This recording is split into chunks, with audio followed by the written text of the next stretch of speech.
viewers, welcome back in our program. पहले segment viewers ਤੁਸੀਂ doctor ਸਾਹਿਬ ਦੇ ਵਿਚਾਰ ਸੁਣੇ ਦੋਨੋਂ ਜੋ ਇਸ਼ੂ ਸਨ ਸਿਆਸੀ ਇਸ਼ੂ ਸਨ। ਆਈ ਹੋਪ ਤੁਹਾਨੂੰ ਸਾਰਿਆਂ ਨੂੰ ਪਸੰਦ ਆਏ ਹੋਣਗੇ। ਇਸ ਸੈਗਮੈਂਟ ਅਸੀਂ ਜਿਸ ਤਰ੍ਹਾਂ ਕਿ ਹਮੇਸ਼ਾ ਇਸ ਤਰ੍ਹਾਂ ਆਪਣੇ ਜੋ ਦਰਸ਼ਕਾਂ ਦੀਆਂ ਤੁਹਾਡੀਆਂ ਲਿਖਤਾਂ ਜੋ ਬੜੇ ਹੀ ਮਾਣ ਤੇ ਪਿਆਰ ਨਾਲ ਤੁਸੀਂ ਸਾਨੂੰ ਭੇਜੀਆਂ ਹੁੰਦੀਆਂ ਨੇ ਉਹ ਆਪਾਂ ਲੈਂਦੇ ਆ, ਫੇਸਬੁੱਕ ਮੈਸੇਜ ਲੈਂਦੇ ਆ, YouTube ਮੈਸੇਜ ਲੈਂਦੇ ਆ ਔਰ ਲਿਖਤਾਂ ਲੈਂਦੇ ਆ। ਤੁਹਾਡਾ ਸਾਰਿਆਂ ਦਾ ਬਹੁਤ-ਬਹੁਤ ਸ਼ੁਕਰੀਆ ਸਾਨੂੰ ਇਹ ਸਭ ਮਾਣ ਤੇ ਪਿਆਰ ਭੇਜਣ ਦਾ।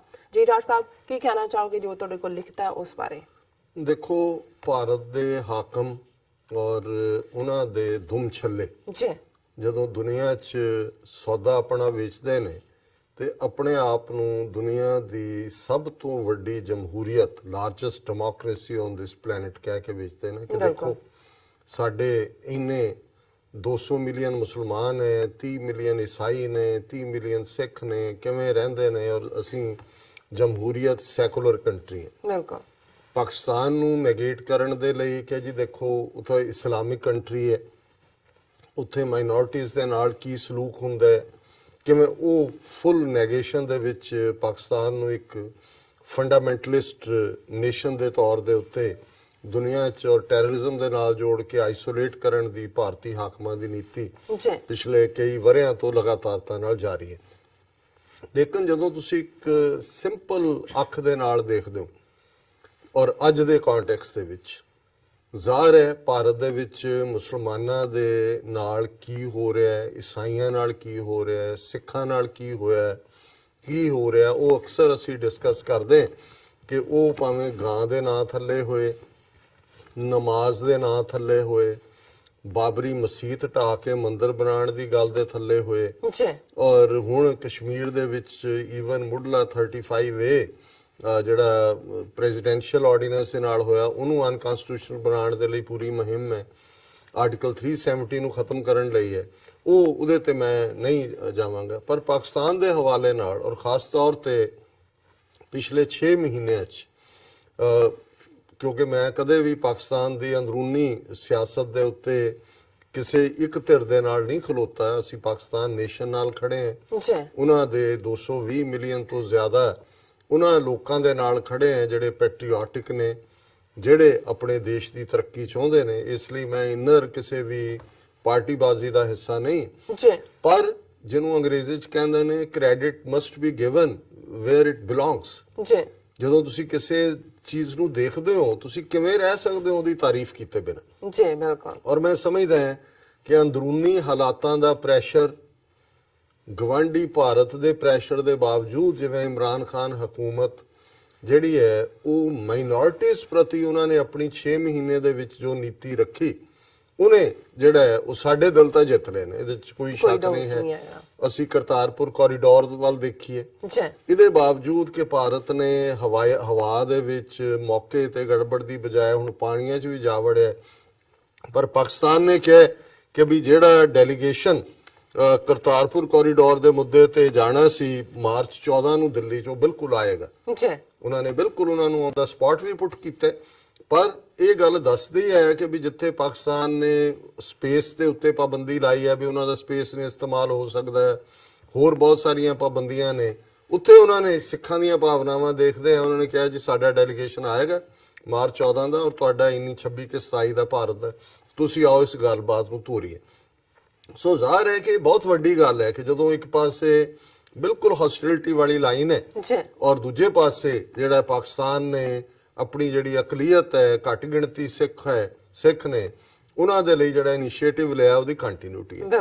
ਪਰ ਅੱਜ ਜਿਹੜਾ ਇੱਕ ਹੋਰ ਖਬਰ ਔਰ ਇਸ ਨੂੰ ਬੇਸ਼ੱਕ ਮੈਂ ਮੀਡੀਆ 'ਚ ਦੇਖ ਲਿਆ ਸੀ, ਡੌਨ ਨੇ ਵੀ ਛਾਪਿਆ, ਇੰਡੀਅਨ ਮੀਡੀਆ ਨੇ ਵੀ ਉਹਨੂੰ ਚੁੱਕਿਆ, ਪਾਕਿਸਤਾਨ ਦਾ ਇੱਕ ਪਾਕਿਸਤਾਨੀ ਪੰਜਾਬ ਦਾ ਇੱਕ ਮਿਨਿਸਟਰ ਜਿਹੜਾ ਫਿਆਜ਼ ਚੌਹਾਨ ਉਹਨਾਂ ਦਾ ਕਲਚਰਲ ਮਿਨਿਸਟਰ, ਉਹਨੇ ਜਿਵੇਂ ਚੱਲ ਰਿਹਾ ਸੀ ਦੌਰ ਹੈ ਉੱਥੇ ਇਸਲਾਮ ਜਾਂ ਮੁਸਲਮਾਨਾਂ ਨੂੰ ਹਰ RSS ਦੇ ਕੱਢ ਕੇ BJP ਦੇ ਲੀਡਰ ਕਿੱਥੋਂ ਤੱਕ ਜਾਂਦੇ ਨੇ, ਉਹਨੇ ਵੀ ਲਾਹੌਰ ਦੇ ਕਿਸੇ ਇਕੱਠ ਦੇ ਵਿੱਚ ਜਿਹੜਾ ਉਹ ਕਹਿ ਦਿੱਤਾ ਕਿ ਵੀ ਇਹ ਮੋਦੀ ਔਰ ਇਹ ਜਿਹੜੀ ਮੂਤ ਪੀਣੀ ਕੌਮ ਹੈ ਇਹ ਸਾਡੇ ਨਾਲ ਕੀ ਮੁਕਾਬਲਾ ਕਰੇਗੀ। ਹੁਣ ਜ਼ਾਹਰ ਹੈ ਵੀ ਹਾਲਾਂਕਿ ਮੈਂ ਦੇਖ ਰਿਹਾ ਸੀ ਫਿਆਜ਼ ਚੌਹਾਨ ਇਹ ਵੈਸੇ ਵੀ ਜਿਹਨੂੰ ਕਹਿੰਦੇ ਨੇ ਵੀ ਕਈ ਵਾਰੀ ਸਾਡੇ ਇੱਕ ਐਕਸਪ੍ਰੈਸ਼ਨ ਯੂਜ਼ ਹੁੰਦਾ ਹੈ ਵੀ ਕੰਨਾਂ ਨੂੰ ਵੀ ਜੀਭ ਲਾਣਾ, ਕੁਛ ਹੁੰਦਾ ਨਾ ਮੂੰਹ ਨਾਲ ਹੀ ਬੋਲ ਕੇ ਇਹਦੇ ਕੰਨ ਵੀ ਬੋਲਦੇ ਨੇ। ਉਹ ਪਹਿਲਾਂ ਵੀ ਕੰਟਰੋਵਰਸ਼ੀਅਲ ਪਾਕਿਸਤਾਨ ਦੇ ਕੁਝ ਐਕਟਰਸ ਬਾਰੇ ਜਾਂ ਅਦਾਕਾਰੀਆਂ ਬਾਰੇ ਜਾਂ ਹੋਰ ਮੁੱਦਿਆਂ ਤੇ ਵੀ ਉਹਨੇ ਮਾਫੀ ਮੰਗੀ ਹੈ ਬਹੁਤ ਵਾਰੀ ਇਦਾਂ ਦੀਆਂ ਗੱਲਾਂ ਕਰਕੇ। ਜੀ ਜਾਂ ਨਵਾਜ਼ ਸ਼ਰੀਫ ਨੂੰ ਜਦੋਂ ਕਹਿਣਾ ਕਸ਼ਮੀਰੀ ਉਹਦੇ ਨਾਂ ਨਾਲ ਜਾਣ ਕੇ ਜੋੜਨਾ ਉਹ ਮਾੜਾ ਹੋਏਗਾ। ਜਾਂ ਦੂਜਾ ਜਦੋਂ ਤੁਸੀਂ ਕਸ਼ਮੀਰੀ ਕਹਿੰਦੇ ਹੋ ਤਾਂ ਇਹਦਾ ਮਤਲਬ ਤੁਸੀਂ ਸਾਰੇ ਕਸ਼ਮੀਰੀਆਂ ਤੇ ਕਰ ਰਹੇ ਹੋ। ਬਿਲਕੁਲ। ਪਰ ਇਹ ਸਾਰੀਆਂ ਗੱਲਾਂ ਤਾਂ ਟੋਲਰੇਟ ਹੋ ਗਈਆਂ। ਔਰ ਇਹ ਜਿਹੜੀ ਵੱਡੀ ਗੱਲ ਹੈ ਵੀ ਇਸ ਫਿਆਜ਼ ਚੌਹਾਨ ਦੀ ਬਿਆਨ ਤੋਂ ਬਾਅਦ ਇਮਰਾਨ ਖਾਨ ਔਰਾਂ ਦੀ ਪਾਰਟੀ ਨੇ ਉਹਨਾਂ ਤੋਂ ਅਸਤੀਫਾ ਲੈ ਲਿਆ ਜੀ ਔਰ ਉਹਨਾਂ ਨੂੰ ਬਾਹਰ ਕਰ ਦਿੱਤਾ ਹੈ ਕਿ ਭਾਈ ਦੇਖੋ ਸਾਡੇ ਮੁਲਕ 'ਚ ਵੀ ਹਿੰਦੂ ਰਹਿੰਦੇ ਨੇ ਔਰ ਤੁਹਾਨੂੰ ਕੋਈ ਹੱਕ ਨਹੀਂ ਹੈ ਕਿ ਵੀ ਤੁਸੀਂ ਸਾਰੀ ਕੌਮ ਦੇ ਜਿਹੜਾ ਉਹ ਜਜ਼ਬਾਤਾਂ ਦੇ ਨਾਲ ਖੇਲੋ। ਔਰ ਇਸ ਦੇ ਉੱਤੇ ਸਾਨੂੰ ਇੱਕ ਲਿਖਤ ਵੀ ਡਾਕਟਰ ਵਹੀਦ ਖਾਨ ਰਾਵਲਪਿੰਡੀ ਤੋਂ ਉਹਨਾਂ ਦੀ ਆਈ ਹੈ ਔਰ ਉਹਨੇ ਕਿਹਾ ਰੈਜ਼ਿਗਨੇਸ਼ਨ ਆਫ ਫਿਆਜ਼ ਚੌਹਾਨ ਔਰ ਉਹਦੇ ਚ ਉਹਨੇ ਕਿਹਾ ਮਾਈਨੋਰਿਟੀਜ਼ ਇਨ ਪਾਕਿਸਤਾਨ ਕੀ ਸਟੇਟਸ ਹੈ। अस्सलाम वालेकुम और सत श्री अकाल उन्होंने किया। फिर उन्होंने कहा जी your program is very enlightening and a source that is unifying different schools of religions. सब ਨੂੰ ਇਕੱਠਾ ਕਰ ਰਿਹਾ ਹੈ ਔਰ ਇਹ ਜਿਹੜਾ ਜਾਣਕਾਰੀ ਭਰਪੂਰ ਹੈ। ਮੈਂ ਸੋਹਣਾ ਰੱਬ bless you Neelam Kaur and rest of your team for wonderful effort। बहुत बहुत शुक्रिया doctor Waheed Khan ji. I would like to share with you that today Mr. Fayaz ul Hassan Chauhan, Information Minister of Punjab, was forced to resign due to his insensitive remarks against Hindu religion and its followers. He is staunch and vocal supporter of Imran Khan and PTI, but followers of Hazrat Muhammad Sahib, peace be upon him, and residents of the land of Hazrat Baba Guru Nanak। ਇਹ ਮੈਂ ਬਹੁਤ ਸਾਰੀਆਂ ਲਿਖਤਾਂ 'ਚ ਦੇਖਦਾ ਕਿ ਕਿਸ respect ਦੇ ਨਾਲ ਜਿਹੜਾ ਹੈ ਗੁਰੂ ਨਾਨਕ ਸਾਹਿਬ ਨੂੰ ਔਰ ਜ਼ਾਹਰ ਹੈ ਇਸਲਾਮਿਕ ਰਿਪਬਲਿਕ ਹੈ ਔਰ ਹਜ਼ਰਤ ਮੁਹੰਮਦ ਸਾਹਿਬ ਜਿਹੜਾ ਹੈ ਉਹਨਾਂ ਦਾ ਜ਼ਿਕਰ ਹੁੰਦਾ ਹੈ। ਉਹਨਾਂ ਨੇ ਕਿਹਾ ਕਿ ਜੀ ਇਹ ਲੈਂਡ ਹੈ ਜਿਹੜੀ ਹੈ ਪੀਸ ਬੀ ਅਪਨ ਹਿਮ ਹਜ਼ਰਤ ਮੁਹੰਮਦ ਸਾਹਿਬ ਔਰ land of Hazrat Baba Guru Nanak consider all equally respectable. We all minorities, I remember, we all minorities, फिर उन्होंने क्या, I remember well, integrated Sikh community in Peshawar and tribal areas, supposedly and allegedly the most fanatic areas during my childhood, and still Peshawari Singhs are matter of pride for us. On a lighter note, they are double Pathans, as they have qualities of both Sikhs and Pathans। उन्होंने कहा जी कि भाई मैं बचपन तो ही मेरा जो मैं जानदा है कि किवें उन्हां एरिया च ट्राइबल एरिया जिहड़ा खतरनाक दुनिया च उहनूं कहा जांदा है उत्थे ਉਹ किस रिस्पैक्ट और शान नाल रहिंदे ने। और उन्होंने कहा जी भी ਜਿਹੜੇ पेशावरी सिख ने ਉਹ ਡਬਲ ਪਠਾਨ ਨੇ। ਇੱਕ ਤਾਂ ਉਹ ਪਠਾਨ ਹੈ ਹੀ ਨੇ ਕਿਉਂਕਿ ਉਹਨਾਂ ਵਿੱਚ ਵਾਲੇ ਗੁਣ ਪਰ ਉਹ ਸਿੱਖ ਵੀ ਨੇ ਇਸ ਲਈ ਡਬਲ ਪਠਾਨ ਨੇ। ਸੋ ਡਾਕਟਰ ਵਹੀਦ ਖਾਨ ਜੀ ਤੁਹਾਡਾ ਬਹੁਤ ਬਹੁਤ ਸ਼ੁਕਰੀਆ। ਔਰ ਇਸ ਸਾਰੇ ਦੇ ਉੱਤੇ ਮੈਂ ਇਹੀ ਕਹਿਣਾ ਚਾਹਾਂਗਾ ਕਿ ਜਦੋਂ ਤੁਸੀਂ ਕਹਿਣ ਤੇ ਕਰਨ ਦੇ ਵਿੱਚ ਫਰਕ ਦੇਖਦੇ ਹੋ ਜਿਹਨੂੰ ਕਥਨੀ ਤੇ ਕਰਨੀ ਦਾ ਫਰਕ ਕਹਿੰਦੇ ਨੇ। ਇਮਰਾਨ ਖਾਨ ਹਕੂਮਤ ਨੇ 6 ਮਹੀਨੇ 'ਚ ਮਾਈਨੋਰਿਟੀਜ਼ ਨੂੰ ਇਹ ਮੈਸੇਜ ਦਿੱਤਾ ਔਰ ਕੱਲਾ ਉਹਨਾਂ ਦੇ ਇੱਕ ਸਿਸਟਮ ਦਾ ਨਹੀਂ। ਜੇ ਅਸੀਂ ਈਵਨ ਆਸੀਆ ਬੀਬੀ ਦਾ ਕੇਸ ਦੇਖੀਏ ਹਾਲਾਂ ਮੈਜੋਰਿਟੀ ਪਾਕਿਸਤਾਨੀਆਂ ਲਈ ਉਹ ਬਹੁਤ ਸੰਵੇਦਨਸ਼ੀਲ ਸੈਂਸਿਟਿਵ ਕੇਸ ਹੈ। ਲੇਕਿਨ ਜੇ ਇੰਡੀਪੈਂਡੈਂਸ ਆਫ ਜੁਡੀਸ਼ਰੀ ਦੇਖਣੀ ਹੈ ਕਿ ਉਧਰ ਨਵੰਬਰ 84 ਸਿੱਖ ਨਸਲਕੁਸ਼ੀ 34 ਸਾਲ ਹੋ ਗਏ ਇਹਨਾਂ ਦੇ ਅਦਾਲਤਾਂ ਤੋਂ ਕਾਤਲਾਂ ਨੂੰ ਸਜ਼ਾਵਾਂ ਨਹੀਂ ਦਿੱਤੀਆਂ ਗਈਆਂ। ਬਾਬਰੀ ਮਸਜਿਦ ਢਾਣ ਤੋਂ ਬਾਅਦ ਬੰਬੇ 'ਚ ਕੀ ਹੋਇਆ, ਦੂਜੇ ਗੁਜਰਾਤ 'ਚ 2002 'ਚ ਕੀ ਹੋਇਆ, ਉਹਨਾਂ ਦੀ ਸੁਪਰੀਮ ਕੋਰਟ ਤੱਕ ਕੋਈ ਮਾਈਨੋਰਿਟੀਜ਼ ਲਈ ਇਨਸਾਫ ਨਹੀਂ ਹੈ। ਲੇਕਿਨ ਪਾਕਿਸਤਾਨ ਦੀ ਸੁਪਰੀਮ ਕੋਰਟ ਨੇ ਉਸ ਮੁੱਦੇ ਦੇ ਉੱਤੇ ਵੀ ਲੋਕਾਂ ਦੀਆਂ ਜਿਹੜਾ ਫੀਲਿੰਗਸ ਦੇ ਉਲਟ ਜਾ ਕੇ ਕਿਉਂਕਿ ਮੈਜੋਰਿਟੀ ਇਸ ਹੱਕ 'ਚ ਨਹੀਂ ਸੀ ਕਿਉਂਕਿ ਸਿੱਖ ਔਰ ਮੁਸਲਮਾਨ ਦੋਨੋਂ ਹੀ ਜਦੋਂ ਮਜ਼ਹਬ ਦਾ ਮਾਮਲਾ ਆਉਂਦਾ ਤੇ ਅਸੀਂ ਬਹੁਤ ਸੈਂਸਿਟਿਵ ਕੌਮ ਹੈ। ਲੇਕਿਨ ਜੁਡੀਸ਼ਰੀ ਨੇ ਕਿਹਾ ਕਿ ਵੀ ਜੇ ਇਨਫ ਐਵੀਡੈਂਸ ਨਹੀਂ ਹੈ ਤੇ ਫਿਰ ਐਕਵਿਟਲ ਹੈ। ਸੋ ਮੈਂ ਸਮਝਦਾ ਹਾਂ ਵੀ ਹੁਣ ਇਸ ਦੇ ਉੱਤੇ ਹੋਰ ਤਾਂ ਕੋਈ ਕਹਿਣ ਦੀ ਲੋੜ ਨਹੀਂ ਰਹਿੰਦੀ ਕਿ ਭਾਈ ਸੈਕੂਲਰਿਜ਼ਮ ਦੇ ਨਾਂ ਥੱਲੇ ਭਾਰਤ ਦੇ ਵਿੱਚ ਮਾਈਨੋਰਿਟੀਜ਼ ਕਿਸ ਕਿਸਮ ਦੀ ਜ਼ਿੰਦਗੀ ਜੀ ਰਹੀ ਹੈ ਔਰ ਜਿਹਨੂੰ ਇਸਲਾਮਿਕ ਰਿਪਬਲਿਕ ਔਰ ਫੰਡਾਮੈਂਟਲਿਸਟ ਔਰ ਟੈਰਰਿਜ਼ਮ ਦਾ ਐਪੀਟੋਮ ਕਹਿੰਦੇ ਨੇ ਉੱਥੇ ਮਾਈਨੋਰਿਟੀਜ਼ ਦੇ ਲਈ ਕਿਸ ਹੱਦ ਤੱਕ ਜਾ ਕੇ ਜਿਹੜਾ ਹੈ ਉਹ ਉਹਨਾਂ ਨੂੰ ਪ੍ਰੋਟੈਕਟ ਕਰਨ ਦੀ ਕੋਸ਼ਿਸ਼ ਕੀਤੀ ਜੀ ਡਾਕਟਰ ਸਾਹਿਬ ਹੁਣ ਮੈਂ ਫੇਸਬੁੱਕ ਮੈਸੇਜ ਲੈਂਦੀ ਹਾਂ ਆਪਣੇ ਦਰਸ਼ਕਾਂ ਦੇ ਔਰ ਸਾਂਝੀ ਫਤਿਹ ਬੁਲਾਉਂਦੇ ਹਾਂ ਵਾਹਿਗੁਰੂ ਜੀ ਕਾ ਖਾਲਸਾ ਵਾਹਿਗੁਰੂ ਜੀ ਕੀ ਫਤਿਹ ਔਰ ਸਾਰਿਆਂ ਨੂੰ ਸਲਾਮ ਐਂਡ ਹੈਲੋ ਇਫਾਤ ਜਸਮੀਨ ਸਾਹਿਬ ਲਿਖਦੇ ਨੇ ਇਹਨਾਂ ਨੇ ਸਾਨੂੰ ਆਸਟ੍ਰੇਲੀਆ ਤੋਂ ਲਿਖਿਆ ਹੈ ਸਲਾਮ doctor Sahib and Satpal Singh ਪਰਿਵਾਰ ਸਾਨੂੰ ਫਤਿਹ ਬੁਲਾਉਂਦੇ ਨੇ ਅਹਿਮਦ ਅਲੀ ਵੀ Julfikar Salih, Dr. Saab, good morning from France. Always like to hear you with your wisdom talk. Hope my Sikh brother get the freedom from Hindus. Your struggle is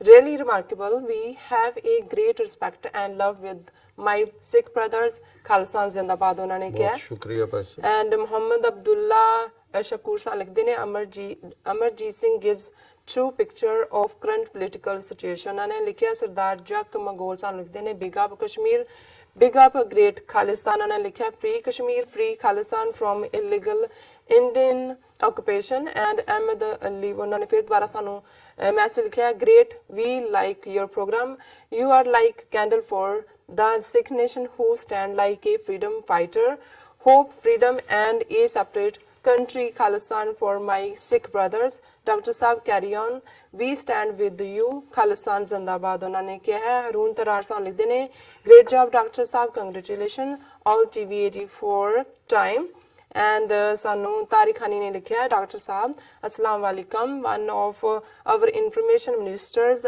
has wrongly talked about some Hindus and Imran Khan has a leader is like may Allah create a leader in the Sikhs and no like Modi they can not get stupid Khalistan will be formed Pakistan will also be happy all my prayers are for Khalistan and for you and Neelam ji thank you so much ਹੁਣ ਮੈਂ ਤੁਹਾਡੇ ਤੋਂ mic ਖੋਲ ਲੈਣਾ ਬੀਬੀ ਗੁਰਪ੍ਰੀਤ ਕੌਰ ਜੀ ਉਹਨਾਂ ਨੇ ਮੈਨੂੰ ਤਾਂ ਨਾਈਸ ਅੰਕਲ ਜੀ ਕਿਹਾ ਤਾਂ ਉਹਨਾਂ ਨੇ ਕਿਹਾ ਦੀਦੀ ਜੀ I like your suit thank you so much ਹੁਣ ਉਹ ਸਾਡੇ ਮਿੱਤਰ ਨੇ ਨਵਕਿਰਨ ਸਿੰਘ ਵਕੀਲ ਚੰਡੀਗੜ੍ਹ thank you ਉਹ ਇਹ ਕਹਿੰਦੇ ਹੁੰਦੇ ਨੇ ਜੇ ਘਰ 'ਚ ਸੁੱਖ ਸ਼ਾਂਤੀ ਰੱਖਣੀ ਹੈ ਨਾ ਤੇ ਦੋ ਮੁੱਦਿਆਂ ਦੇ ਉੱਤੇ ਕਦੇ ਜਿਹੜਾ ਉਹ ਕੋਈ ਬਹਿਸ ਨਹੀਂ ਕਰਨੀ ਚਾਹੀਦੀ ਮੈਂ ਕਿਹਾ ਜੀ ਕਿਹੜੇ ਕਹਿੰਦਾ ਇੱਕ ਬੀਬੀਆਂ ਦੇ ਕੱਪੜੇ ਤੇ ਗਹਿਣੇ ਤੇ ਦੂਜਾ ਬੀਬੀਆਂ ਦੇ ਪੇਕੇ ਕਹਿੰਦੇ ਵੀ ਜੇ ਤੁਸੀਂ ਸ਼ਾਂਤੀ ਰੱਖਣੀ ਹੈ ਸੋ ਹੁਣ ਮੈਂ ਕਿਹਾ ਤੁਹਾਡੀ ਤਾਰੀਫ ਕੀਤੀ ਹੈ ਉਹਨਾਂ ਨੇ ਅਲੀ ਨਵਾਬ ਕਹਿੰਦੇ ਨੇ ਕਿ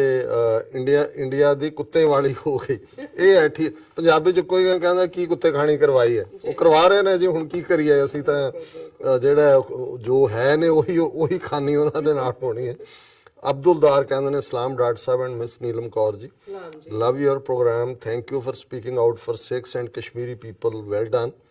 ਉਮਰ ਲਿਖਦੇ ਨੇ ਅਲੀ ਭਾਈ ਜਾਂ ਸਹੀ ਕਹਿ ਰਹੇ ਹਨ ਉਹਨਾਂ ਨੇ ਆਪਣੇ ਜਿਹੜੇ ਉੱਪਰ ਨੇ ਉਹਨਾਂ ਨੇ ਜਿਹੜਾ ਐਂਡੋਰਸ ਕੀਤਾ ਫਿਰ ਬਾਜ ਸਿੰਘ ਵਾਹਿਗੁਰੂ ਜੀ ਕਾ ਖਾਲਸਾ ਵਾਹਿਗੁਰੂ ਜੀ ਕੀ ਫਤਿਹ ਇਸੇ ਤਰ੍ਹਾਂ Sukhi Singh cool bright sky Shahzad Irfan ਤੇਰੇ ਨਹੀਂ ਕਰਾ ਰਿਹਾ ਮੈਨੂੰ ਪੱਟਿਆ ਉਹਨਾਂ ਨੇ ਲੁੱਟਿਆ ਲਿਖਿਆ ਬਿਲਕੁਲ ਠੀਕ ਹੈ ਜੀ ਔਰ ਇਸੇ ਤਰ੍ਹਾਂ ਮੈਂ ਆਪਣੀ ਜ਼ਿੰਦਗੀ 'ਚ ਪਹਿਲੀ ਵਾਰ ਦੇਖਿਆ ਇੱਕ ਭਾਰਤੀ ਪਾਇਲਟ ਜਹਾਜ਼ ਤੇ ਬੈਠ ਗਿਆ ਅਤੇ ਪਾਕਿਸਤਾਨ ਤੋਂ ਜੁੱਤੀ ਖਾਣ ਆਇਆ ਇਹ ਤਾਰਿਕ ਖਾਨੀ ਜੀ ਨੇ ਗੁਰਮੁਖੀ 'ਚ ਲਿਖਿਆ ਸੋ ਇਸੇ ਤਰ੍ਹਾਂ ਜ਼ਹੀਰ ਅਹਿਮਦ ਅਵਾਨ ਲਿਖਦੇ ਨੇ डॉक्टर साहब सलाम अब इंडिया से करतारपुर कम्युनिटी जा रही है तो अब आप दुआ करो दुश्मन की साजिश नाकाम हो और करतारपुर साहिब खुल जाए फिर देखना दो मुल्कों में गैबी मदद आएगी ਇਹਦੇ 'ਚ ਕੋਈ ਸ਼ੱਕ ਨਹੀਂ ਹੈ ਇਹ कॉरिडोर ऑफ लव है कॉरिडोर ऑफ होप है कॉरिडोर ऑफ साडी फ्रीडम है बिल्कुल और राजा आबिद जी लिखते हैं अस्सलाम वालेकुम डॉक्टर साहब एंड सिस्टर नीलम बहुत ही अच्छा प्रोग्राम है आप लोग खालिस्तान कश्मीर और पाकिस्तान से बड़ी ही अच्छी तरह बातचीत करते हैं डॉक्टर साहब दुआ करो अल्लाह पाक सब खैर करे ਸੋ ਮੈਂ ਹਾਂਜੀ ਮਨਜੀਤ ਸਿੰਘ ਮਠਾਰੀ ਜੀ ਦਾ ਸਾਡੇ ਕੋਲ ਦੂਸਰਾ ਜੋ ਸੈਗਮੈਂਟ ਹੈ ਉਸ ਦੇ ਉੱਪਰ ਮੈਸੇਜ ਆਏ ਨੇ ਦੋ ਉਹਨਾਂ ਦੇ ਮੈਸੇਜ ਨੇ ਗੰਦੇ ਲੀਚੜ ਬੇਈਮਾਨ ਨੇ ਜਿਨ੍ਹਾਂ ਹੱਥ ਕਈ ਸਮਾਜਾਂ ਦਾ ਦੇਸ਼ ਇੰਡੀਆ ਆ ਗਿਆ ਪਰ ਅਖੀਰਲੀ ਜੰਗ 'ਚ ਇਹ ਬੁਰੀ ਤਰ੍ਹਾਂ ਡਿੱਗਣਗੇ ਖਾਲਿਸਤਾਨ ਗੁਰੂ ਦਾ ਘਰ ਖਾਲਸਾ ਜ਼ਿੰਦਾਬਾਦ ਉਹਨਾਂ ਨੇ ਕਿਹਾ ਫਿਰ ਉਹਨਾਂ ਦਾ ਮੈਸੇਜ ਆ ਗਿਆ ਕਿ ਸਿੱਖ ਗੁਰੂ ਦਾ ਵਿਚਾਰ ਹੈ ਤੇ ਇੱਕ ਸਿੱਖ ਵੀ 1.25 ਲੱਖ ਹੈ ਇੱਕ ਸਿੱਖ ਵੀ ਖਾਲਸਾ ਖਾਲਸਾਨ ਦੀ ਨੀਂਹ ਹੈ ਜੋ ਕਦੇ ਵੀ ਨਾ ਖਤਮ होने वाली है 1.25 लाख से एक लड़ाऊं तबे गोबिंद सिंह नाम कहाऊं धन गुरु नानक दा घर खालसा जिंदाबाद उन्होंने किया और सतपाल सिंह पुरेवाल भी सानू लिखते हैं डॉक्टर साहब वैसे ईमानदारी पहुंच ਅਪਣਾਈ ਜਾਵੇ ਤਾਂ ਮਨੂਵਾਦੀਆਂ ਦੀ ਇੱਕ ਗੱਲੋਂ ਸਿਫਤ ਕਰਨੀ ਪੈਂਦੀ ਹੈ, ਕਿਵੇਂ ਕਾਲੇ ਝੂਠ ਨੂੰ ਸੱਚ ਬਣਾ ਕੇ ਪੇਸ਼ ਕਰ ਦਿੰਦੇ ਨੇ। ਬਿਲਕੁਲ ਠੀਕ, ਬਿਲਕੁਲ ਮੈਨੂੰ ਇੱਕ ਹਦਾਇਤ ਹੋਈ ਹੈ, ਕਹਿੰਦੇ ਤੁਸੀਂ ਸਲਾਮ ਦੀ ਬਜਾਏ ਸਾਨੂੰ ਅਸਲਾਮ ਵਾਲੇਕਮ ਕਿਹਾ ਕਰੋ। ਡੋਂਟ ਵਰੀ, ਮੈਂ ਅਸਲਾਮ ਵਾਲੇਕਮ ਕਹਿ ਦਿਆ ਕਰਾਂਗੀ, ਔਰ ਵਾਲੇਕਮ ਸਲਾਮ ਕੌਣ ਕਿਹਾ ਕਰੇਗਾ। ਸੋ ਡਾਕਟਰ ਸਾਹਿਬ ਇੱਥੇ ਬ੍ਰੇਕ ਲਾ ਲਈਏ ਕਿਉਂਕਿ ਅੱਜ ਦਾ ਵਿਚਾਰ ਵੀ ਹੈਗਾ। ਹਾਂਜੀ ਜੀ ਵੀਅਰਸ, ਤੁਸੀਂ ਨਾਲ ਇਸ ਤਰ੍ਹਾਂ ਬਣੇ ਰਹਿਣਾ, ਮਿਲਦੇ ਹਾਂ ਛੋਟੇ ਜਿਹੇ ਵਕਫੇ ਤੋਂ ਬਾਅਦ।